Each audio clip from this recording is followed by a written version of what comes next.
हालांकि इन 4 मध्य ग्रेड पृथ्वी हथियारों का आदान प्रदान भक्षण प्रणाली से किया गया था और उनकी लागत 50 बिलियन भक्षण अंक थी। ठीक है, मैं उन्हें ले लूंगा। सर्वोच्च बुजुर्ग तुरंत सहमत हो गए और 2000 शीर्ष ग्रेड पृथ्वी क्रिस्टल निकाले।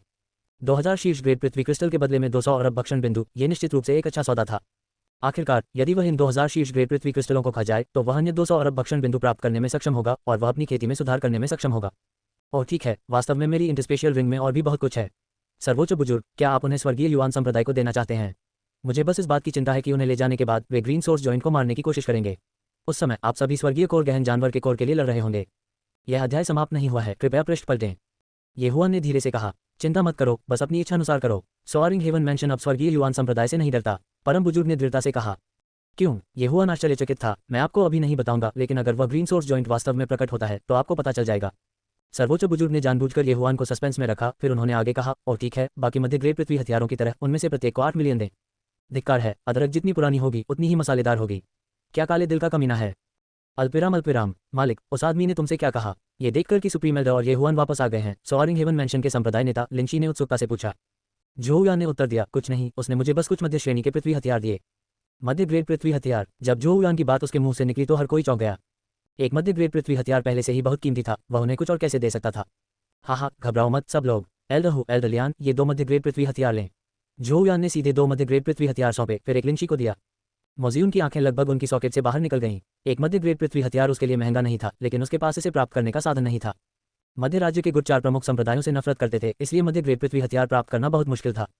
हालांकि झोउयान वास्तव में सभी के सामने मध्य ग्रेड पृथ्वी हथियार वितरित कर रहा था, ये नफरत को आकर्षित कर रहा था। संप्रदाय नेता मो, क्या गलत है? सर्वोच्च बुजुर्ग, झोउयान ने जानबूझकर पूछा। बुजुर्ग झो, ये मध्य श्रेणी के पृथ्वी हथियार सभी एक जैसे हैं, वे कहाँ से आए थे? जैसे ही मोजियून बोला, उसकी नज़र येहुआन पर पड़ी। स्वाभाविक रूप से वे येहुआन द्वारा बनाए गए थे। झोउयान मुस्कुराया, फिर कहा, चिंता मत करो संप्रदाय नेता मो, येहुआन के पास अभी भी कुछ मध्य ग्रेड पृथ्वी हथियार हैं, यहाँ पर निर्भर है कि आप उन्हें चाहते हैं या नहीं। इन शब्दों के बोलते ही उपस्थित सभी लोग फिर कांप उठे। तारांकन सीखे, येहुआन वास्तव में मध्य ग्रेड पृथ्वी हथियार बनाने में सक्षम था, ये कैसे संभव था? इस समय लिंजू को अचानक याद आया कि येहुआन ने कहा था कि वह भविष्य में स्वर्गीय युवान संप्रदाय को और अधिक मध्य ग्रेड पृथ्वी हथियार भेज सकता है। ये पता चला कि यह कोई मजाक नहीं था। उत्तरी सीमा रेखा शाही राजधानी। सुबह सुबह सड़कों के हर कोने में मुर्गों की भीड़ उमड़ पड़ी। सभी कुलों ने अपने कुलों को तियानक्यू पर्वत पर भेजा, जो आधे साल पहले खेती करने गए लोगों को वापस लाने की तैयारी कर रहे थे। आधे साल तक ड्रैगन की नस में खेती करने के बाद उनकी ताकत निश्चित रूप से बहुत बढ़ जाएगी। अब जब वे लौट आए तो वे निश्चित रूप से शाही राजधानी को चुकाने और अपने पूर्वजों का सम्मान लाने में सक्षम होंगे। सोल पर्चिन फॉरेस्ट के बाहर भीड़ उमड़ पड़ी। कुछ लोगों को वापस लाने आए, कुछ बिजली घरों को उनके एकांत से बाहर निकलने से रोकने आए। सबकी आंखों में हसरत भरी थी। अल्पिराम, तियानक्यू पर्वत, दिव्य निवास। एक बूढ़ी औरत धीरे धीरे घर से बाहर निकली। बाईशाओ उसके पास चली। बूढ़ी औरत ने गहरे लाल रंग का वस्त्र पहना था और उसके हाथ में एक बड़ा बेद था। उसने बाईशाओ से कहा, पिछले आधे साल से ये तुम्हारे लिए कठिन रहा है। हम तो पुरानी चीजें लंबे समय से नहीं टूटी हैं और कुछ नहीं कर सकते। बाईशाओ ने मंद मंद मुस्कुराकर सिर हिलाया। दादी लॉन्गजिंग, कृपया ऐसा मत कहो। इस दिव्य निवास में आपकी और सीनियर लॉन्गचू की मदद करना मेरे लिए सम्मान की बात है। लॉन्गजिंग सार्थक रूप से मुस्कुराया। फिर उसने बाईशाओ से कहा, इस बार दिव्य निवास में आने वाले कृषकों में से क्या कोई अच्छी क्षमता वाला है? इस बार भी कोई नहीं है, बाईशाओ ने धीरे से उत्तर दिया। इसे भूल जाओ, इसे भूल जाओ। डिवाइन पैलेस सिटी गायब हो गया है और इस मुख्य भूमि पर सभी मार्शल सम्राट गिर गए हैं। इससे कोई फर्क नहीं पड़ता कि वे अब कितने मजबूत हैं, वे अभी भी हमारी पुरानी हड्डियों के समान दायरे में हैं। लांगजियान ने धीरे से आह भरी और लकड़ी के घर के बाहर खड़ा हो गया। बाईशाओ ने मुस्कुराते हुए कहा, लेकिन इस बार जो लोग आए हैं उनमें राजकुमारी लांगशी भी शामिल हैं।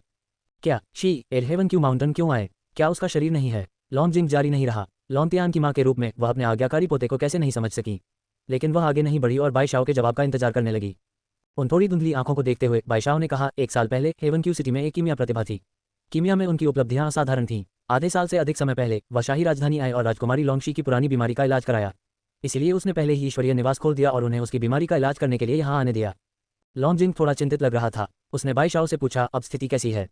बाईशाओ ने सिर हिलाया। राजकुमारी लॉन्गशी पहले ही कृषकों की श्रेणी में प्रवेश कर चुकी हैं। कुछ दिन पहले मैं उसे समझने के लिए 3वीं मंजिल पर गया था। वह अब हेवन मार्शल क्षेत्र के दूसरे स्तर पर है। दरअसल बाईशाओ को यह भी लगा कि जियांग जियाओफान का चिकित्सा कौशल अविश्वसनीय था। लॉन्गशी की पुरानी बीमारी ने पूरे लॉन्ग फैमिली की शक्ति ले ली थी और उन्होंने कई प्रतिभाशाली डॉक्टरों की भर्ती की थी, लेकिन 10 साल से अधिक समय के बाद भी कोई प्रगति नहीं हुई। केवल 17 वर्षीय युवक जियांग जियाओफान वास्तव में एक छोटे महीने में इसे पूरी तरह से ठीक करने में सक्षम था। इसके अलावा वह अपनी खेती को तेजी से आगे बढ़ाने में सक्षम था। यह निश्चित रूप से ऐसा कुछ नहीं था जो एक साधारण व्यक्ति कर सकता था। इस तरह की क्षमता पूरी तरह से अनुचित थी, लेकिन वह इसे समझ सकती थी। आखिरकार जियांग जियाओफान सृजन दिव्यता का पुनर्जन्म था। सृष्टि दिव्यता ने दुनिया में सभी चीजों का निर्माण किया, इसलिए उनके पुनर्जन्म के लिए किसी बीमारी का इलाज करना पूरी तरह से असंभव नहीं था। इस समय लकड़ी के घर का दरवाजा खुला। लॉन्गजिंग और बाईशाओ को देखकर वह उनकी ओर झुका, फिर मुड़ा और बोला, आधा साल बीत चुका है, आप पहाड़ से नीचे जा सकते हैं। पहली मंजिल पर मौजूद 50 लोग घर से बाहर निकलने लगे। इस समय तीनों भाई भी साथ साथ बाहर चले गए। वे घर के बाहर आए और किनारे पर खड़े होकर चुपचाप जियांग जियाओफान के बाहर आने का इंतजार करने लगे। सभी के इकट्ठा होने के बाद उन्हें रॉयल गार्ड्स द्वारा हेवनली क्यू माउंटेन से दूर ले जाया जाएगा। उन्हें दूर क्यों लाया गया, इसका कारण स्वाभाविक रूप से था क्योंकि उन्हें डर था कि कोई हेवनली क्यू माउंटेन पर रहेगा और नियमों को तोड़ते हुए गुप्त रूप से खेती करेगा। उसके बाद दूसरी मंजिल के शिष्य भी लॉन्गजिंग के नेतृत्व में लकड़ी के घर से बाहर चले गए। तीसरी मंजिल पर बांस का दरवाजा धीरे से खुला। लॉन्गशी ने सुगंधित हवा की गहरी सांस ली और घर से बाहर चले गए। उसने पाया कि बाय येचेन और वेई किंग पहले से ही घर के बाहर खड़े थे और उनका इंतजार कर रहे थे। जब उसने लॉन्गशी को बांस के घर से जोश में बाहर निकलते देखा तो उसका चेहरा खुशी से चमक उठा। ऐसा लग रहा था कि जियांग जियाओफान सफल हो गया है। लॉन्गशी तेजी से आगे बढ़े और बाय येचेन को गले लगा लिया। बाय येचेन ने उन्हें बधाई दी। बहन शी, आप सफल हुई, ये बहुत अच्छा है। उद्धरण चिन्ह। लॉन्गशी ने बार बार सिर हिलाया। मुझे पता था कि मास्टर निश्चित रूप से मुझे ठीक कर देंगे। और ठीक है, बिग बास्टर्ड कहाँ गया? बाय येचेन ने चारों ओर देखा लेकिन जियांग जियाओफान को नहीं देखा। लॉन्गेशी लज्जित होकर मुस्कुराए। यह अल्पविराम। झपट्टा। एक हल्की सी सफेद रोशनी चमक उठी। फिर प्रकाश धीरे धीरे नष्ट हो गया। एक युवक इस मायावी स्थान में खड़ा था। बिंगी जियांग जियाओफान के पास खड़ा हुआ और उसकी ओर देखा। जियाओफान, तुमने मुझे आज क्या दिया? अभी जियांग जियाओफान के पास हैंजू के समान 10वें स्तर की अमर काया थी। वह मार्शल सम्राट बनने की दहलीज पर पहुंच गया था। इतना ही नहीं, उनकी काया भी सिरेरा स्तर तक बढ़ गई थी, फिर अमर काया तक। पुरस्कारों के इन 2 स्तरों ने उन्हें लॉटरी के 2 मौके दिए। ये बिल्कुल अच्छी चीजें थीं। तो फिर बाहर चलते हैं। लेकिन मुझे नहीं लगता कि मैं कर सकता हूँ। बिंगी अजीब लेकिन विनम्रता से मुस्कुराए। क्या? जियांग जियाओफान ने लगभग एक और खून उगल दिया। दरअसल बिंगी लंबे समय से इस ड्रैगन वेन को छोड़ना चाहते थे। आखिरकार अपनी क्षमता के कारण उसे दूर लाने के लिए जियांग जियाओफान जैसे कमजोर व्यक्ति की आवश्यकता नहीं थी। हालांकि उसने पहले भी कोशिश की थी लेकिन वह इस जगह को नहीं छोड़ सकी। इस वजह से वह अज्ञात समय से यहाँ फंसी हुई थी। जियांग जियाओफान ने एक पल के लिए विचार किया और याद किया कि बिंगी ड्रैगन वेन द्वारा बनाई गई एक आत्मा थी। उसके पास अपना शरीर नहीं था और उसकी चेतना के पास भरोसा करने के लिए भौतिक शरीर नहीं था, इसलिए वह इस जगह को नहीं छोड़ सकती थी। ये सभी कुछ ज्ञान थे जो पुराने दानव हैंजू, जो सैकड़ों वर्षों से जीवित थे, अक्सर उन्हें प्रदान करते थे। भौतिक शरीर के बिना चेतना का अपने आप अस्तित्व में रहना बहुत कठिन था। हैंजू ने उसे यही सिखाया भी था। ये ड्रैगन नस की चेतना का स्थान है। आप इस जगह को नहीं छोड़ सकते। आप मेरे इसी स्पेस में आ सकते हैं। कोई समस्या नहीं होनी चाहिए, जियांग जियाओफान ने कहा और बिंगी की ओर अपना हाथ बढ़ाया। बिंगी ने जियांग जियाओफान की ओर देखा और फिर उसके हाथ की ओर देखा। फिर उसने अपने होंठ सिकोड़ लिए और मुस्कुरा दी। उसने एक कदम आगे बढ़ाया और इस गर्म हाथ को पकड़ लिया। उसे अच्छा लगा लेकिन इससे जियांग जियाओफान को कष्ट हुआ। इस बिंगी लड़की की ताकत बहुत मजबूत थी। यह ऐसा अस्तित्व नहीं था जिसे वह आसानी से सहन कर सके। जिस क्षण बिंगी ने उसका हाथ पकड़ा, जियांग जियाओफान की दृष्टि अभी भी काली हो गई और वह लगभग बेहोश हो गया। बिंगी जियांग जियाओफान के साथ जाने वाला था लेकिन जियांग जियाओफान उसके रास्ते में रुक गया। उसने कुछ ही दूरी पर 2 शवों की ओर इशारा किया। तभी बिंगी मुस्कुराया। मैं लगभग भूल गया। ऐसा कहने के बाद उसने अपनी आस्तीनें झटक दी और वे दोनों उसकी आस्तीन में उड़ गए। उन 2 वरिष्ठों को देखते हुए जिनका पुनर्जन्म दिव्य व्यक्तित्वों के साथ कठपुतलियों में बदल गया था, जियांग जियाओफान को अपने दिल में अजीब लगा। लेकिन कमजोर ताकतवर के शिकार थे। वे दोनों या तो बहुत कमजोर थे या बहुत मूर्ख थे, इसलिए बिंगी ने उन्हें इसमें बदल दिया। चक्कर आने की लहर के बाद जियांग जियाओफान कुछ कदम पीछे हट गया और जमीन पर बैठ गया। उसके नितंबों से एक दर्द हुआ। उसने आगे देखा और पाया कि उसके सामने अब खाली जगह नहीं थी बल्कि विशाल ड्रैगन नस थी। ड्रैगन नस अभी भी पहले जैसी ही थी लेकिन आध्यात्मिक ऊर्जा में आध्यात्मिकता की कमी थी। बिंगी, जियांग जियाओफान ने अस्थायी रूप से पुकारा लेकिन बिंगी ने उन्हें थोड़ी सी भी प्रतिक्रिया नहीं दी। उन्होंने 2 बार और आवाज लगाई लेकिन फिर भी कोई हलचल नहीं हुई। इस समय हैंजू इसे और बर्दाश्त नहीं कर सका और कहा, कॉल करना बंद करो, ये छोटी लड़की तुम्हारे ही है में सो गई है। बाहर के लोगों ने पहले ही खाली करना शुरू कर दिया है, आपको जल्दी करनी चाहिए और ऊपर जाना चाहिए। जियांग जियाओफान ने अपनी उंगलियों को चुटकी ली और गणना की और उसने तुरंत अपने दिल में शाप दिया। उसने तारीख गलत निकाली। उसने सोचा कि वे कल खाली कर देंगे। वह हड़बड़ाते हुए सुरंग के प्रवेश द्वार की ओर लपका। इस समय जिस आध्यात्मिक ऊर्जा ने उन्हें उस दिन जाने से रोका था, वह प्रवेश द्वार को अब भी अवरुद्ध कर रही थी, लेकिन अब उन्हें लगा कि यह आध्यात्मिक ऊर्जा उनसे डरती हुई प्रतीत हो रही है। जियांग जियाओफान ने थोड़ी सी भी संकोच नहीं किया क्योंकि वह दौड़ गया। आध्यात्मिक ऊर्जा की मोटी दीवार जियांग जियाओफान के संपर्क में आते ही ढह गई। जियांग जियाओफान चिंतित लग रहे थे। उसे डर था कि तथाकथित 4 महान ड्रैगन नसों को जमे हुए अन्न से बाहर लाया जाएगा, जिससे ड्रैगन नसों की चेतना उसके ईह में बनी रहेगी। ये 9 देवताओं की चेतना के लिए समान था और 81 दिव्य कोर के लिए भी समान था। जियांग जियाओफान मदद नहीं कर सका लेकिन आश्चर्य हुआ कि क्या उसका छोटा ईहा इतनी सारी चीजें रख सकता है। सुरंग से बाहर निकलते हुए जियांग जियाओफान अचानक जमीन पर गिर पड़े। इस बल का प्रयोग करके वह सीधे आकाश में उड़ गया। अल्पविराम। जंगल सरसराहट। जैसे ही लॉन्गशी को समझाना नहीं आया, नकली पहाड़ के पीछे की झाड़ियों में सरसराहट हुई और फिर जियांग जियाओफान बाहर चला गया। लॉन्गशी और बाय येचेन ने एक ही समय में देखा। बाय येचेन के मुंह का कोना हिल गया। बड़े कमीने, तुम वहां क्यों गए? जियांग जियाओफान ने अपने सिर के पिछले हिस्से को खरोंच दिया और समझाया, यह। बाय येचेन ने उस पर अपनी आंखें घुमाई। जैसा कि गुरु और शिष्य से अपेक्षा की जाती थी, उन दोनों ने वैसा ही व्यवहार किया। उसने नाखुशी से कहा, चलो चलें, डैंडेलियन पहले से ही हमें दौड़ा रहा है। उद्धरण चिन्ह। रुको, मुझे कुछ लेना है। ये कहने के बाद जियांग जियाओफान सीधे बांस की इमारत में घुस गया। इस समय हैंजू एक रत्न कुर्सी पर बैठे थे, उनके लौटने का इंतजार कर रहे थे। जियांग जियाओफान को देखने के बाद हैंजू सौहार्दपूर्ण ढंग से मुस्कुराए। आखिरकार आप वापस आ गए। फिर हैंजू सफेद रोशनी की किरण में बदल गया और जियांग जियाओफान की छाती में उड़ गया। यीहाई में हैंजू, जो कई महीनों से दूर था, आखिरकार लौट आया। जब वही है लौटा तो उसने देखा कि अंदर एक लड़की सो रही थी और उसके बगल में 2 आदमी खड़े थे। वह तुरंत चौंक गया। बच्चा, आपने इन 3 लोगों का अपहरण कहाँ से किया? उद्धरण चिन्ह। आसपास की आध्यात्मिक ऊर्जा सामान्य थी और चैनमो ने अंततः राहत की एक लंबी सांस ली। वह बगल की ओर झुका और कमजोर होकर बोला, इस लड़की को बिंगी कहा जाता है।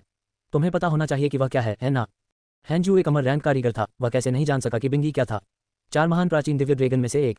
वह तेजी से बिंगी के पास गया और उसके गोलमटोल और प्यारे छोटे चेहरे की सावधानीपूर्वक जांच की। आपका मतलब है कि यह चीज ड्रैगन नस है? ये बात नहीं है, चैनमो ने मुस्कुराते हुए कहा। हैंजू ने अपना हाथ उठाया और लड़की के चेहरे पर प्रहार किया। ये देखकर चानमो ने आनन फानन में उसे रोकने की कोशिश की, लेकिन तब तक बहुत देर हो चुकी थी। अయ్यो, हे भगवान! हैंजू घबराकर चिल्लाया, फिर सीधे जमीन पर गिरने से पहले उसका शरीर एक पल के लिए जम गया। वह ड्रैगन नस की शक्ति का आसानी से विरोध कैसे कर सकता था? उसने सृष्टि परमेश्वर के 2 पुनर्जन्मों को पहले ही मार डाला था। अल्पिराम अल्पिराम। इस समय लकड़ी के घर के बाहर बाईशाओ ने अपने दिमाग में जियांग जियाओफान की आकृति देखी और उसका शरीर कांप उठा। लॉन्गजिंग ने बाईशाओ के अजीब व्यवहार को देखा और पूछा, क्या गलत है? बाईशाओ को एहसास हुआ कि वह अपना आपा खो चुकी है और लॉन्गजिंग पर माफी मांगते हुए जल्दी से मुस्कुराए। ये कुछ भी नहीं है। उसकी अभिव्यक्ति को फिर से शांति मिल गई थी, लेकिन उसका दिल पहले से ही खतरनाक स्थिति में था। जियांग जियाओफान, उसने वास्तव में ये किया। उन्होंने उत्तरी ड्रैगन नस प्राप्त की। पूर्ण प्रभु की भविष्यवाणी सच हो रही है। जियांग जियाओफान को बांस की इमारत से धीरे धीरे बाहर निकलते हुए देखकर बाइयेचेन और लॉन्गशी इमारत के बाहर खड़े हो गए और अपना सिर थोड़ा ऊपर उठाया। वे दोनों दंग रह गए। जियांग जियाओफान को आधे साल तक न देखने के बाद वह पहले से बहुत अलग था। उनका रूप एक जैसा, व्यक्तित्व एक जैसा और कपड़े एक जैसे थे, लेकिन उन्हें हमेशा लगता था कि जियांग जियाओफान का स्वभाव असाधारण था, जैसे कि वह एक अप्राप्य अमर हो। उनकी नाजुक उपस्थिति, पृथ्वी मार्शल आर्ट क्षेत्र की ताकत, उस स्वभाव के साथ मिलकर ये बिल्कुल अद्भुत था। कोई नहीं जानता था कि जियांग जियाओफान ने पिछले आधे साल में क्या अनुभव किया था, केवल वह जानता था। बॉडी रिलीक चरण में जियांग जियाओफान का शरीर सिकुड़ गया, धीरे धीरे मूर्त से अमूर्त में बदल गया। उसका शरीर एक गोली के आकार तक सिकुड़ गया, फिर अमूर्त हो गया और अमर हो गया। दोनों लड़कियों की नजरों के नीचे जियांग जियाओफान उनके सामने से चला गया। जियांग जियाओफान ने अपना सिर झुकाकर कहा, चलो चलें। बाइयेचेन और लॉन्गशी ने आश्चर्य को अपने दिल में दबा लिया, हाथ पकड़े और सीढ़ियों की ओर चले गए, जबकि जियांग जियाओफान और वेई किंग उनके पीछे कंधे से कंधा मिलाकर चले। एल्डर वेई, पिछले आधे साल में आपके शरीर में बहुत सुधार हुआ है, ऐसा लगता है कि आप टूटने से ज्यादा दूर नहीं हैं। जियांग जियाओफान ने देखा कि वेई किंग पहले ही रैंक 9 स्पिरिट बॉडी के दायरे में पहुंच चुके थे, अमृत उनके लिए बहुत प्रभावी लग रहा था। वेई किंग मुस्कुराए, इससे बहुत दूर, हालांकि मुझे डर है कि आपका शरीर पहले से ही एक अमर शरीर है ना? वेई किंग के शब्दों ने सिर पर कील मारा, जिससे जियांग जियाओफान को थोड़ा अजीब लग रहा था। सचमुच, वृद्ध, बुद्धिमान। वेई किंग 100 साल से अधिक समय तक जीवित रहे थे, वह बता सकते थे कि जियांग जियाओफान के शरीर में बहुत सुधार हुआ था। वे दोनों अपनी खेती और भौतिक शरीर को बेहतर बनाने के विभिन्न तरीकों के बारे में बातचीत कर रहे थे। इस समय लॉन्गशी की चिल्लाहट ने उन दोनों को उनकी सुखद बातचीत से पीछे खींच लिया। दादी, लॉन्गशी तेजी से लॉन्गशी के पास गई, जो अपने आज्ञाकारी पोते को ड्रैगन वेन से सुरक्षित बाहर आते देखकर बहुत खुश हुई। उसने लॉन्गशी की बांह पकड़ ली और उसे ऊपर नीचे देखा, मेरा शी आखिरकार बड़ा हो गया है। अपनी दादी की प्रशंसा का सामना करते हुए लॉन्गशी भी बहुत खुश थी। इस समय उसने अचानक कुछ सोचा और लॉन्गजियान से कहा, दादी, यह मेरा स्वामी है, उसने ही मुझे ठीक किया था। लॉन्गशी ने जियांग जियाओफान को सिर से पैर तक देखा, फिर सिर हिलाया, अच्छा अच्छा अच्छा। प्राचीन काल से नायक हमेशा युवा से पैदा हुए हैं। इतनी कम उम्र में आयरन आर्मर्ड रॉयल गार्ड बनने में सक्षम होने के लिए आप असाधारण भी हैं। ये बूढ़ा आदमी आपको बढ़ावा देने के लिए लॉन्गतियान को एक पत्र लिखेगा। वरिष्ठ, कृपया प्रतीक्षा करें, मुझे बढ़ावा देने के बारे में भूल जाए। चूंकि शी मेरा स्वामी है और मुझ पर बहुत भरोसा करता है, इसलिए मुझे यही करना चाहिए। जियांग जियाओफान लॉन्गशी पर मुस्कुराए। इस युवक को देखकर, जिसे प्रसिद्धि या भाग्य की कोई इच्छा नहीं थी, लॉन्गशी एक की आंखें प्रशंसा से भरी थीं। उसने सिर हिलाया, ठीक है, इस बूढ़े आदमी को शाही दरबार के मामलों से परेशान नहीं किया जा सकता। यदि आप कुछ चाहते हैं तो बस शी को बताएं, लॉन्ग परिवार स्वाभाविक रूप से इसे हासिल करने में आपकी मदद करेगा। बहुत बहुत धन्यवाद। जियांग जियाओफान ने लॉन्गशी को प्रणाम किया और कुछ खुशियों का आदान प्रदान करने के बाद वह 3 भाइयों से मिले और वे सीधे अमर निवास से बाहर चले गए। सभी के लिए ये खेती सत्र एक छोटा सुधार नहीं था, 3 भाइयों का उल्लेख नहीं करना। जियांग जियाओफान द्वारा दिए गए अमृत की मदद से उनकी खेती की दक्षता दूसरों की तुलना में 10 गुना से अधिक थी। स्वाभाविक रूप से उन्होंने छलांग और सीमा से सुधार किया। अब आयरन हैमर पहले ही स्काई मार्शल आर्ट्स क्षेत्र में पहुंच चुका था, जबकि आयरन फावड़ा और आयरन प्लो पहले से ही अर्थ मार्शल आर्ट्स क्षेत्र के चरम पर थे, जो स्काई मार्शल आर्ट्स क्षेत्र से केवल एक कदम दूर था। बाइयेचेन अब मार्शल किंग क्षेत्र से केवल एक विचार दूर थी। चूंकि मार्शल किंग क्षेत्र में प्रवेश करना एक बड़ी घटना थी, इसलिए इसे ड्रैगन वेन में नहीं किया जा सका। बाई परिवार के बुजुर्गों द्वारा उसे कुनलुन मिस्ट्री लैंड में लाया जाना था और उसे आगे बढ़ने में मदद करने के लिए कुनलुन स्नो फॉक्स के परीक्षण पर ध्यान केंद्रित करना था। अगला खेती सत्र 3 साल बाद होगा, लेकिन बाइयेचेन संभवतः मार्शल किंग क्षेत्र में प्रवेश करने के लिए यहाँ थी। हालांकि आधार यह था कि 3 साल बाद जियांग जियाओफान योजना को पूरा कर सकता था और आध्यात्मिक प्रतिभा क्षेत्र को आपदा से बचने में मदद कर सकता था। दरवाजे से बाहर निकलते हुए लॉन्गशी ने अपनी मुठ्ठियां भींच लीं, फिर मार्शल आर्ट क्यूई की एक लहर धीरे से उठी और उसके शरीर को हवा में उठा दिया। उत्साह से भरे चेहरे के साथ उसने अपना सिर घुमाया और जियांग जियाओफान से कहा, मास्टर, मैं हवा में उड़ सकती हूँ। या पहली बार हवा में उड़ते हुए लॉन्गशी बहुत उत्साहित थे। उसका शरीर झुक गया और गिरने ही वाला था। सौभाग्य से जियांग जियाओफान ने समय रहते इस पर ध्यान दिया और उसका समर्थन करने के लिए आगे बढ़े। सावधान रहें, डरो मत, मास्टर मेरे साथ है। लॉन्गशी ने एक शरारती मुस्कान का खुलासा किया, जिससे जियांग जियाओफान असहाय महसूस कर रहा है। बाइयेचेन और वेई किंग उनकी तरफ उड़ गए और ये हाव से कहा, जो उनका मार्गदर्शन करने आए थे, ये हाव, हम पहले निकलेंगे। हाँ, जब ये हाव पहुंचे और लॉन्गशी को हवा में मंडराते देखा तो उन्हें पता चल गया कि जियांग जियाओफान सफल हो गया है। उसने चुपके से उसे बधाई दी, लेकिन वह बहका नहीं। उसने फिर भी लोगों को ध्यान से गिना और उन्हें दूर ले गया। जैसे ही जियांग जियाओफान लॉन्गतियान से मिलने के लिए लॉन्गशी के पीछे महल तक गया, तीनों भाई उसके पीछे नहीं आए। आखिरकार वे आधे साल तक पहाड़ों में रहे और जीवित रहने के लिए अपनी आध्यात्मिक शक्ति पर निर्भर रहे। अब जब वे बाहर थे तो वे अपने मोटे शरीर को नीचे छोड़ रहे होंगे यदि वे राजधानी में अपने दिल की सामग्री नहीं खाते और पीते हैं। उनमें से कुछ को खुशी से जाते हुए देखकर बाईशाओ आंगन में खड़ी हो गई और जियांग जियाओफान के पीछे के दृश्य को धीरे धीरे दूर तक गायब होते देखा। वह मुड़ा और घर लौट आया। अल्पविराम। हास्यास्पद। इस समय लॉन्गतियान दरबार में बैठे और गुस्से में स्मारक को अपने हाथों में जमीन पर फेंक दिया। उन्होंने फटकार लगाई, ड्रैगन नस उत्तरी सीमा की जड़ है और स्पिरिट नस खेती का स्रोत है। आत्मा नस चली गई है। सिटी लॉर्ड ज़ेबोर्ड क्या कर रहा है? उद्धरण चिन्ह। चूहिंग ने एक कदम आगे बढ़ाया और लॉन्गतियान से सम्मानपूर्वक कहा, महामहिम, मुझे नहीं पता कि यह खबर सच है या झूठी, लेकिन मैंने सुना है कि 7 प्लैनेट संप्रदाय आत्मा की नस का खनन कर रहा है। मुझे लगता है कि हमें जांच के लिए एक सेना भेजने की जरूरत है।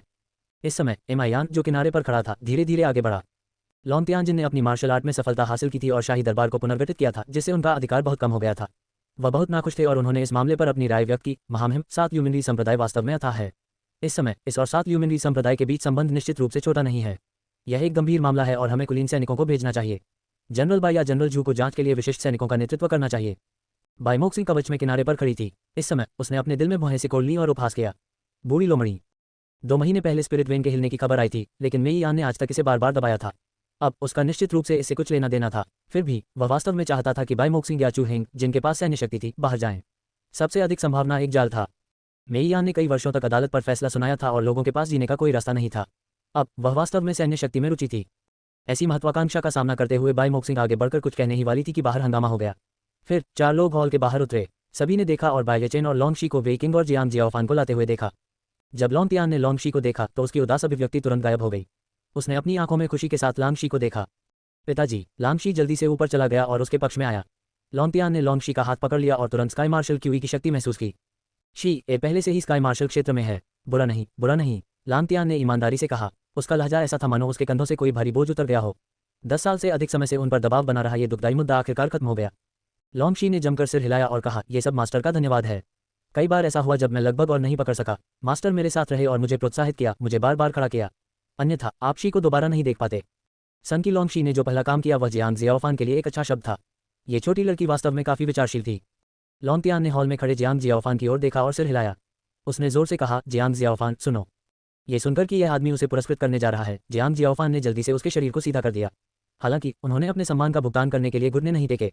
ये देखकर मी यान ने उसे डांटना चाहा। आधे साल पहले जियांग जियाओफान की सुर्खियों ने उन पर हल्का प्रभाव डाला था। उन्होंने लॉन्गतियान से यहाँ तक कहा कि जियांग जियाओफान जैसा नीचा आदमी राजकुमारी को नुकसान पहुंचाएगा। लॉन्गतियान जियांग जियाओफान को चेतावनी देने गए और उन्होंने कुछ कठोर शब्द भी कहे। अब उसके चेहरे पर जोर से थप्पड़ मारा गया। इस समय वह जियांग जियाओफान को एक पायदान नीचे ले जाने के लिए सम्राट की प्रतिष्ठा का उपयोग करना चाहता था। हालांकि लॉन्गतियान को कोई परवाह नहीं थी, इसलिए उसने अपने मुंह से निकलने वाले शब्दों को जबरदस्ती निकल लिया। लॉन्गतियान ने जोर से कहा, जियांग जियाओफान युवा और होनहार हैं। वह कीमिया और हथियार दोनों की खेती करते हैं और उनकी मार्शल आर्ट उपलब्धियां काफी गहरी हैं। उन्होंने राजकुमारी की पुरानी बीमारी के इलाज में सराहनीय सेवा की है। हमने उसे गोल्डन आर्मर इंपीरियल गार्ड की उपाधि देने का फैसला किया है और उसे शाही राजधानी में 1 हवेली, 100 नौकर और 1000 सोने की सिल्लियां पुरस्कृत करने का फैसला किया है। उद्धरण चिन्ह। जब वह समाप्त हो गया तो सभी ने ठंडी हवा की सांस ली। एक 17 वर्षीय युवक को गोल्डन आर्मर इंपीरियल गार्ड की उपाधि दी गई। उत्तरी सीमा पर इतना युवा गोल्डन आर्मर इंपीरियल गार्ड कभी नहीं था। सबसे छोटा व्यक्ति कम से कम 40 वर्ष का था। इतना ही नहीं, 1000 सोने की सिल्लियां, वह बहुत ज्यादा था। जैसा कि सभी जानते थे, स्पिरिट ब्रिलियंस बाउंड्री की मुद्रा तांबे के सिक्के और चांदी के सिक्के थे।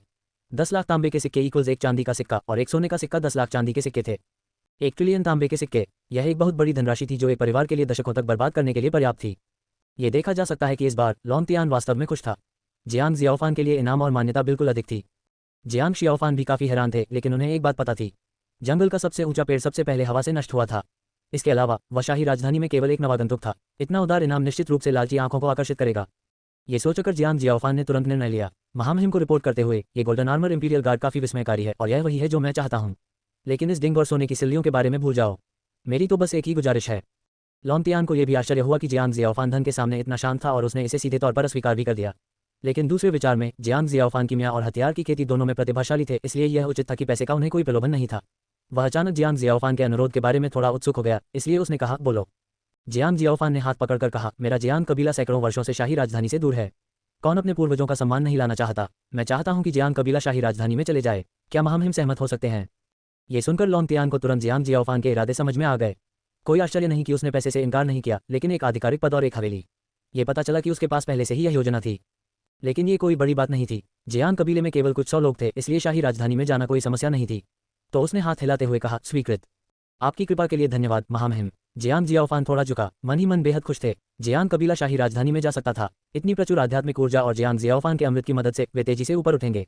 हालांकि वे शक्तिशाली नहीं हो सकते हैं, वे कम से कम होलिंग स्काई सिटी के 3 महान कुलों से कई गुना अधिक मजबूत होंगे। इस समय एमायान की आंखें घूम गईं और उन्होंने लॉन्ग तियान से कहा, जनरल जियांग को अब होलिंग स्काई सिटी लौटना होगा। हम उसे रास्ते में आत्मा की नस की जांच क्यों नहीं करने देते? क्या यह एक पत्थर से 2 पक्षियों को मारना नहीं होगा? चूहेंग और बाइमोक्सिंग ने अचानक भौहें सिकोड़ लीं। ये बुरा है, बहुत डरावना।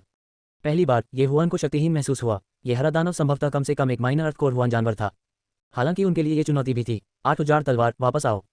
ये हुआन के पैर जमीन पर गिरे। उसने 8000 तलवार को वापस बुलाया और उसे एक विशाल तलवार में बदल दिया। 8000 स्वर्ग हिलाने वाली तलवार, मैं काट दूंगा। विशाल तलवार जो 10 मीटर लंबी थी, हरे दानव के सिर पर काट दी गई और तुरंत उसमें समा गई। 8000 स्वर्ग हिलाने वाली तलवार की शक्ति और ये हुआन की ताकत केवल इतनी कम मात्रा में नुकसान पहुंचा सकती है। इस हरे दानव की रक्षा पहले से ही इतनी मजबूत थी कि इसने किसी के बालों को अंत तक खड़ा कर दिया। हालांकि जब तक ये प्रभावी था, ये हुआन के पास जीतने का मौका था। मैं फिर से काट दूंगा। अवसर का लाभ उठाते हुए जब हरे दानव के पैर जमीन में गिर गए, ये हुआन फिर से कट गया और कट गहरा हो गया। इस समय हरा विशालकाय जमीन से रेंग कर ये हुआन की ओर दौड़ा। हालांकि इसकी गति बहुत तेज थी, ये हुआन को पहले से ही इसकी उम्मीद थी। उसने पहले ही अपनी तलवार उसके पेट पर काट दी थी। छोटे हरे दानव को अभी भी उड़ते हुए भेजा गया था। जैसे ही वह उठा, ये हुआन की तलवार उसके सिर में लगी। हालांकि यह बहुत कठिन और मजबूत है, यह बहुत बेवकूफ़ी भी है। ये हुआन ने अपना सिर हिलाया। इस विधि का उपयोग करके वह विशाल के सिर पर वार करता रहा। लगभग 10 बार उस पर वार करने के बाद ये हुआन ने अंततः विशाल का सिर उसकी छाती पर काट दिया। इस समय 8000 स्वर्ग हिलाने वाली तलवार इसे और सहन नहीं कर सकी और ढहने वाली थी। संयोग से विशाल तलवार अभी भी विशाल के शरीर में थी। ये हुआन ने विशाल की ओर देखा और अपने दिल में नारा लगाया, सोनिक बूम। तुरंत दानसार का एक उछाल 8000 तलवार में प्रसारित किया गया। यह एक फ्यूज की तरह था और अगले ही पल पूरी ऊर्जा तलवार एक जोरदार धमाके के साथ फट गई। एक बेहद तेज शॉकवेव फैल गई और आकाश में एक पृथ्वी टूटने वाली लहर गूंज उठी, जिसने अनगिनत पक्षियों, जानवरों और मनुष्यों को चौंका दिया। बूम! क्या चल रहा है? क्या ऐसा हो सकता है कि हरा दानव प्रकट हो गया हो? जल्दी, हर कोई जल्दी से सोअरिंग फर्मामेंट रॉक में लौट आता है। इस तेज गड़गड़ाहट की आवाज ने दूसरों को भी आधा डरा दिया, एक के बाद एक सोअरिंग स्काई ग्रेट रॉक्स को बुलाते हुए। हालांकि ये हुआन को इसकी परवाह नहीं थी। उसने उस छोटे से विशालकाय को देखा जिसे 8000 स्वर्गीय तलवार ने 2 टुकड़ों में उड़ा दिया था। जैसे ही वह आगे बढ़ा, उसके मुंह के कोने थोड़े मुड़े और एक सुनहरे आंतरिक कोर को दबा दिया। उस क्षण ये हुआन ने सीधे आंतरिक कोर को निगल लिया। एक पल में उसकी आभा आसमान छू गई। क्या वह भी अभी नश्वर कोर क्षेत्र में पहुंचा है? वह कैसे संभव है? उद्धरण चिन्ह। ये हुआन हैरान था। इतना मजबूत हुआन जानवर, लेकिन ये हाल ही में मॉर्टल कोर क्षेत्र में टूट गया था। यह उनके प्रयासों की बर्बादी थी। सेलेस्टियल बीस्ट के इनकोर ने उसके भक्षण बिंदुओं में केवल 310 बिलियन की वृद्धि की थी। यदि वह लाश को शामिल कर ले तो ये केवल 400 अरब के आसपास होगी। धिक्कार है, अगर मैं अर्ली अर्थ कोर चरण में होता तो मैं निश्चित रूप से इसे तोड़ने में सक्षम होता। ये हुआन ने असहाय होकर अपना सिर हिलाया, फिर उसने लाश भी निगल ली। हालांकि उनके शरीर में 1 ट्रिलियन डिवोरिन पॉइंट्स को डिवोरिन क्रिस्टल में बदल दिया गया था। हालांकि वह थोड़ा निराश था, फिर भी उसकी फसल बहुत अच्छी थी। ठीक इसी समय अचानक एक आकृति दिखाई दी। ये हुआन ने इसे महसूस किया, यह एक इंसान था। जल्द ही एक अधेड़ उम्र का व्यक्ति जंगल से बाहर चला गया। वह सोअरिंग स्काई मैंशन के संप्रदाय प्रमुख लिंशी थे। वह हंगामा, क्या आपने किया? जब लिंशी ने जमीन पर छोटे हरे पत्थर देखे तो वह पूछने से खुद को नहीं रोक सके। हाँ, मैं एक छोटे से हरे पत्थर आदमी से मिला। यह अभी अर्थकोर क्षेत्र में पहुंचा था, लेकिन इसमें अर्ली अर्थकोर योद्धा की विनाशकारी ताकत और रक्षात्मक ताकत थी। ये हुआन ने लिंशी को बताया कि अभी क्या हुआ था। लिंशी आश्चर्यचकित थे, मैं भी एक से मिला। इस पत्थर आदमी से निपटना वास्तव में कठिन था। मैंने कभी नहीं सोचा था कि एक प्रारंभिक नश्वर कोर योद्धा इससे निपटने में सक्षम होगा। संप्रदाय प्रमुख, क्या आप मेरी सराहना कर रहे हैं? ये हुआन ने पूछा। उन्हें लगा कि लिंशी हमेशा से उनके प्रति शत्रुतापूर्ण रहे हैं। वास्तव में उनके पिता ये चोंग को लिंशी का कनिष्ठ शिष्य माना जा सकता है। उसने अभी लिंशी की बेटी का दिल चुराया था, वह उसके बारे में इतनी देर तक क्यों सोचता रहेगा? सावधान रहें। इतना कहने के बाद लिंशी चले गए। ये हुआन इसके बारे में बहुत अधिक सोचने में बहुत आलसी था। वह अर्ली मॉर्टल कोर क्षेत्र के लगभग चरम पर पहुंच गया था और उसे तोड़ने के लिए केवल 1 या 2 और छोटे हरे पत्थर के लोगों की आवश्यकता थी। अगर उसे कोई नहीं भी मिला तो वह बस कुछ छोटे लोगों को मार सकता था। लेकिन उन्हें जो अजीब लगा वह यह था कि इतने सारे लोग ग्रीन सेरेन लैंड में भाग रहे थे। उन्हें ग्रीनस्टोन जॉइंट को सचेत करना चाहिए था। इसने अभी तक कुछ क्यों नहीं किया? लेकिन ठीक इसी समय गड़गड़ाहट, आसमान से अचानक तेज आवाज आई। फिर कोई चिल्लाया, हर कोई सावधान रहें, ग्रीन सोर्स जॉइंट प्रकट हो गया है। क्या ग्रीनस्टोन विशालकाय? ये हुआन का दिल कांप उठा। वह जल्दी से एक बड़े पेड़ पर चढ़ गया और चारों ओर देखा। निश्चित रूप से उसे एक विशाल पत्थर आदमी मिला। इस समय ये हुआन को अंततः समझ में आ गया कि कोई भी इस ग्रीनस्टोन जॉइंट को क्यों नहीं ढूंढ पाया। यह एक झील के बीच में था। ये ग्रीनस्टोन जॉइंट हुआन की गुफा में लगी पत्थर की मूर्ति से भी बड़ा था। ये छोटे हरे पत्थर के विशालकाय का एक विशाल संस्करण था। इसकी ऊंचाई से देखते हुए ये कम से कम 60 मीटर लंबा था। जब ये दिखाई दिया तो आकाश में सभी रॉक्स तुरंत आकाश में 400 मीटर तक उड़ गए। वे सभी अपनी बुद्धि से डर गए थे। ये हुआन, ठीक इसी समय एक रॉक्स अचानक आकाश से उतरा। ये जो हुआन और अन्य थे। ये हुआन तेजी से रॉक्स पर कूद गया और आकाश में उड़ गया। ग्रीन सेरेन लैंड में प्रवेश करने से पहले दोनों संप्रदायों ने पहले ही एक योजना बना ली थी। यदि ग्रीनस्टोन जॉइंट प्रकट होता तो वे तुरंत आकाश में उड़ जाते। वे इसे हर कीमत पर नहीं भड़का सकते थे। कितना भयानक शरीर है! क्या इसके पंच की तुलना फ्लाइंग ड्रैगन से की जा सकती है? रॉक्स के शीर्ष पर जज सॉन्ग पूछने से खुद को नहीं रोक सका। वह 2 मीटर लंबा था, जो एक इंसान के लिए बहुत लंबा माना जाता था। लेकिन इस ग्रीनस्टोन जॉइंट की तुलना में वह एक चींटी की तरह था। मास्टर, क्या ये ग्रीन स्टोन जॉइंट प्रारंभिक स्वर्गीय कोर क्षेत्र में है या ये प्रारंभिक स्वर्गीय कोर क्षेत्र में है? सोंग सुइजिंग पीछे मुड़कर झोउ यान से पूछने से खुद को नहीं रोक सका। झोउ यान ने एक पल के लिए सोचा, फिर उसने कहा, मुझे यकीन नहीं है। संप्रदाय प्रमुखों के अनुसार ये ग्रीन स्टोन जॉइंट कुछ 100 वर्षों से अस्तित्व में है। मुझे लगता है कि यह कम से कम प्रारंभिक स्वर्गीय कोर क्षेत्र में होना चाहिए। ये हुआन, आप क्या सोचते हैं? ये हुआन ने आकाश में 100 मीटर ऊपर से अपने सामने हरे पहाड़ को देखा, फिर उसने अपना सिर हिलाया और कहा, नहीं, यह मध्य स्वर्गीय कोर क्षेत्र में होना चाहिए। आपको ऐसा क्यों लगता है? झोउ यान आश्चर्यचकित था। मुझे एक एहसास है। इसके अलावा संप्रदाय प्रमुख मो द्वारा उल्लिखित ग्रीन स्टोन जॉइंट पर नहरा है, लेकिन इस ग्रीन स्टोन जॉइंट का रंग थोड़ा गहरा है। ये हुआन ने धीरे से कहा। लेकिन उसका खून खौल रहा था। ये green stone joint great Tang राजवंश की राजधानी में देखे गए फ्लाइंग ड्रैगन के समान था। तुम्हारा मतलब है? झोउ यान की आंखें चौड़ी हो गईं। वह दिव्य हरा पत्थर, मुझे लगता है कि इसे निगल लिया गया था। देखो, ये हरी गौरय है। ये हुआन ने अपनी उंगली उठाई। सभी ने उसकी उंगली का पीछा किया और देखा। उन्होंने एक खूबसूरत आकृति को ग्रीन स्टोन जॉइंट की ओर उड़ते हुए देखा। अध्याय का अंत्य वास्तव में ग्रीन स्पिरिट बर्ड है। ऐसा लगता है कि सेलेस्टियल ब्लू स्टोन को ग्रीन सोर्स जॉइंट ने खा लिया है। लानत है, झोउ यान ने शाप दिया। ऐसा लग रहा था कि उन्होंने इस बार अपना प्रयास बर्बाद कर दिया है। हालांकि ग्रीन सोर्स जॉइंट के बाहर आने के बाद बिल्कुल भी कोई हलचल नहीं हुई, जिससे सभी को थोड़ा अजीब महसूस हुआ। इस समय लगभग हर कोई अपने माउंट पर उड़ रहा था। भले ही ग्रीन सोर्स जॉइंट हमला करना चाहता था, लेकिन ऐसा करने का कोई रास्ता नहीं था। दूसरी ओर स्वर्गीय युआन संप्रदाय के लोग भी ऊंचे उड़ गए थे। उन्होंने उतावलेपन की हिम्मत नहीं की और केवल चुपचाप देख सकते थे। यदि उन्होंने ग्रीन सोर्स जॉइंट को नाराज कर दिया और उसे ग्रीन रिमोट लैंड छोड़ने के लिए मजबूर कर दिया, तो स्वर्गीय युआन संप्रदाय और दक्षिणी क्षेत्र मुसीबत में पड़ जाएंगे। धिक्कार है, इस हरे स्रोत विशालकाय ने दिव्य नीला पत्थर निगल लिया होगा। ये परेशानी भरा है। मोजियुन ने नीचे ग्रीन सोर्स जॉइंट को देखा और शाप देने के अलावा कुछ नहीं कर सका। सेलेस्टियल ब्लू स्टोन को ग्रीन स्पिरिट बर्ड द्वारा छीने हुए आधे महीने से अधिक समय हो गया था। स्थिति थोड़ी परेशानी भरी हो गई थी। सुप्रीम एल्डर, अब हमें क्या करना चाहिए? मोजियुन अपना सिर घुमाए बिना और यी तियानलांग से पूछे बिना नहीं रह सका। हमने ग्रीन रिमोट लैंड में कदम रखा है, जो ग्रीन सोर्स जॉइंट का क्षेत्र है। तार्किक रूप से कहें तो इसे बहुत क्रोधित होना चाहिए, लेकिन ये ग्रीन सोर्स जॉइंट असामान्य रूप से शांत है, जो वास्तव में अजीब है। यी तियानलांग ने अपना सिर हिलाया। उसे भी नहीं पता था कि क्या चल रहा है। फिर मोजियुन और अधिक पूछना चाहता था, लेकिन इस समय ग्रीन सोर्स जॉइंट अचानक दहाड़ उठा। फिर यह एक निश्चित दिशा में चला गया। कहाँ जा रहा है? सभी ने हैरान होकर पूछा, साथ ही वे उसके पीछे पीछे चले। ये हुआन, जो सोरिम स्काई रॉक के पीछे था, भी भ्रमित था। ये ग्रीन सोर्स जॉइंट संभवतः पूरे तियानशुई महाद्वीप में अधिपति स्तर का हुआन जानवर था। क्या ये बस जाग गया और टहलना चाहता था? ग्रीन सोर्स जॉइंट ने प्रत्येक चरण के साथ एक बड़ा पदचिह्न छोड़ा। हर कदम पर जमीन जोर से कांपती रही। जल्द ही वह ग्रीन सेरिन लैंड से बाहर चला गया। अब मोजियुन का चेहरा पहले ही नीचे तक धंस चुका था। शायद वह जानता था कि ग्रीन सोर्स जॉइंट कहाँ जा रहा था। हर कोई सुनो, इसे स्वर्गीय युआन संप्रदाय में जाने से रोको। मोजियुन तुरंत चिल्लाया। जब हवा में मौजूद अन्य लोगों ने यह सुना तो उन्होंने तुरंत प्रतिक्रिया व्यक्त की। क्या ये स्वर्गीय युआन संप्रदाय की दिशा नहीं थी? एक पल में स्वर्गीय युआन संप्रदाय के सभी शिष्य घबराकर चिल्लाने लगे। वे सभी ग्रीन सोर्स जॉइंट के चारों ओर चक्कर लगाते रहे और हमला करना शुरू कर दिया। तो ये इसका युआन संप्रदाय की दिशा में है। ये परेशानी भरा होने वाला है। जैसे ही सुप्रीम एल्डर बोला, वह भी चिल्लाया, उड़ते आकाश हवेली में हर कोई सुनो, स्वर्गीय युआन संप्रदाय की सहायता करें। ग्रीन सोर्स जॉइंट संभवतः एक स्वर्गीय कोर योद्धा था। यदि यह स्वर्गीय युआन संप्रदाय की ओर भागता तो संपूर्ण स्वर्गीय युआन संप्रदाय नष्ट हो जाता। झोउ यान के आदेश को सुनने के बाद आकाश में ग्रेट रॉक्स ने हेवनली युआन संप्रदाय के विशेषज्ञों के साथ मिलकर हमला करते हुए ग्रीन सोर्स जॉइंट के सामने उड़ान भरी। एक पल में हजारों हमले किए गए और ग्रीन सोर्स जॉइंट पर बमबारी की गई। हालांकि ग्रीन सोर्स जॉइंट सुरक्षित रहा और उसने कोई प्रतिक्रिया नहीं दी। यह आगे बढ़ता रहा। स्वर्गीय युआन संप्रदाय ग्रीन सेरिन लैंड से ज्यादा दूर नहीं था। यदि किसी को माउंट की सवारी करनी हो तो उसे पहुंचने में अधिकतम 2 दिन लगेंगे। इससे भी अधिक निराशा की बात यह थी कि इस ग्रीन सोर्स जॉइंट की गति ग्रेट रॉक्स से भी तेज थी। केवल वे उच्च रैंक वाले ग्रेट रॉक्स और हेवनली थंडर हॉक्स ही इसे पकड़ सके। दूसरे शब्दों में 2 दिनों से भी कम समय में ग्रीन सोर्स जॉइंट स्वर्गीय युआन संप्रदाय में पहुंच जाएगा।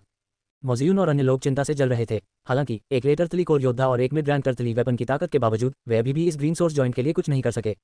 इस ग्रीन सोर्स जॉइंट की रक्षा अपनी सीमा तक पहुंच गई थी। शायद स्वर्गीय जल महाद्वीप में बहुत से लोग इसे नहीं तोड़ सके। हमें क्या करना चाहिए? हमें क्या करना चाहिए? मोजियुन का दिल चिंता से जल रहा था। स्वर्गीय युआन संप्रदाय हजारों वर्षों से चला आ रहा था। क्या यह उसकी पीढ़ी में नष्ट होने वाला था?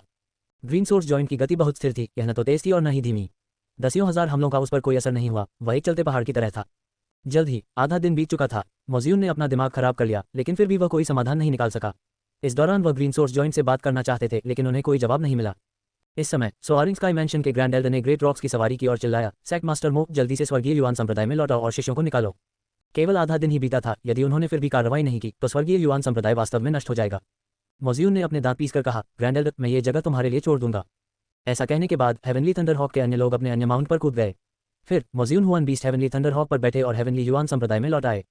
जहां तक दूसरों की बात है, वे ग्रीन सोर्स जॉइंट के आसपास घूमते रहे।